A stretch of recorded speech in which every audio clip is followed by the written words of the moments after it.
Hi friends, இது இன்னொரு continuity video தான். நான் சொல்லித்தரேன் காஞ்சிபுரம் திருத்தணிக்கு போயிருந்தேன்னு சொல்லிட்டு அதோடைய கண்டினியூ வீடியோ தான். இது எந்த கோவில் பார்த்தீங்கன்னா, காஞ்சிபுரத்தில் இருக்கிற ஒரு சிவன் கோவில். இங்கே வந்து நீங்கள் போனீங்கன்னா மொத்தம் இருக்கிற நவகிரகங்களுக்கும் தனித்தனி சன்னதி இருந்துச்சு. உண்மையாகவே அவ்வளோ அருமையாக இருந்துச்சு. எனக்கு பார்க்கும் போதே அவ்வளோ பிடிச்சிருந்துச்சி. ஒவ்வொன்றும் அப்படி ராகு கேது எல்லா பகவானுக்கும் ஒரு நவக்கிரகமே அந்த கோவில் இருந்துச்சு. அப்புறம் அங்கே சர்பத்துக்கு பூஜை பண்ணிட்டு இருந்தாங்க. என்னென்னமோ அந்த சர்ப பூஜைலாம் அங்கே நடந்திருக்கிற ஒரு இது தெரிஞ்சு பாருங்கள், எப்படி இருக்குது பாருங்கள். மெயினாக ரொம்ப நல்லா இருந்துச்சு. நான் ஒரு கிளிக் எடுத்துருக்கிறேன் பாருங்கள். ரொம்பவே ஒரு அருமையான ஒரு கோவில் பாருங்கள். அதுக்கப்புறம் நான் போன கோவில் வந்து கச்சாயேஸ்வரர் கோவில். உண்மையாக அப்போது சிவராத்திரிக்கு ஃபுல் கிளீனிங். ஏன்னா நான் போகும்போது ஜஸ்ட் 1 வீக் தான் இருக்குது சிவராத்திரிக்கு. உண்மையாகவே அவ்வளோ அழகாக இருந்துச்சு. பாருங்கள் எவ்வளோ அழகாக டெக்கரேட்டெல்லாம் இருக்குது பாருங்கள். ஒரு லிங்கம் அப்படி அழகாக இருந்துச்சு. உண்மையாக ரொம்ப நல்லா இருந்துச்சு. ரொம்ப மன திருப்தியோடு மன அமைதியோடு ஒரு கோயில் தரிசிக்கிற அந்த பாக்கியத்தை கொடுத்த கடவுளுக்கு நன்றி சொல்லிவிட்டு அப்புறம் நாங்கள் போனோம். ஏகாம்பரேஸ்வரெல்லாம் பார்த்துட்டு ஏகாம்பரேஸ்வரர் போயிட்டு வந்தோம். அதுக்கப்புறம் திருத்தணிக்கு போயிட்டோம். திருத்தணிக்கு போயிருந்தோம். உண்மையாகவே அவ்வளோ ஒரு மன இருந்துச்சு. அன்றைக்கி சண்டேங்கிறதால பயங்கர கூட்டம். நாங்கள் இத்தனைக்கும் 200 டிக்கெட் வாங்கி தான் போனோம். அங்கேயே கிட்டத்தட்ட எங்களுக்கு 2 ஹவர் ஆகிடுச்சு.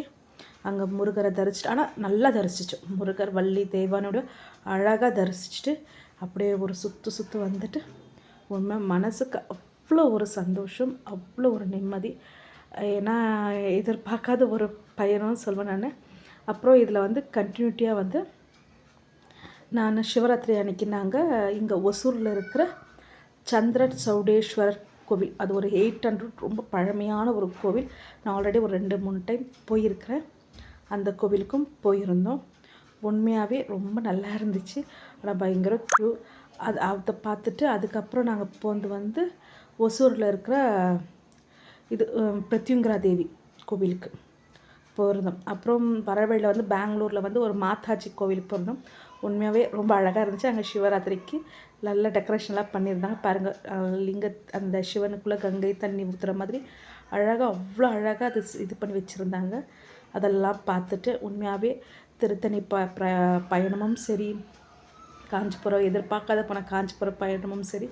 அதுக்கப்புறம் சிவராத்திரி அப்போது ஏன்னா அன்றைக்கி இன்னொரு ஸ்பெஷல் டே வந்து சிவராத்திரி அப்போ எங்களுடைய வெட்டிங் ஆனிவர்சரி. ஸோ அன்றைக்கி உண்மையாக ரொம்ப நல்லா இருந்துச்சு. அதை பார்த்துட்டு அன்றைக்கி போன சிவனை வந்து இங்கே வந்து அடிக்கடிக்கு அங்கங்கே இடத்துல வைப்பாங்க சிவனை. அந்த மாதிரி லிங்க ரூபமாக சிவனை வந்து நாங்கள் ஒரு 2 இடத்துல போய் தரிசித்து வந்துடும்.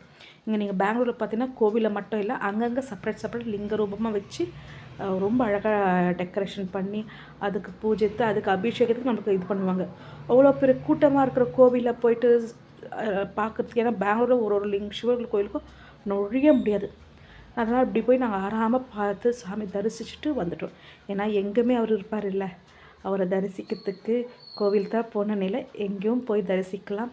நீங்களும் எப்போவுமே வந்து இது மாதிரி சின்ன இடத்துக்கு போய் அவர் தரிசிட்டு வாங்க. மன நிம்மதி மன அமைதி கிடைக்கும்.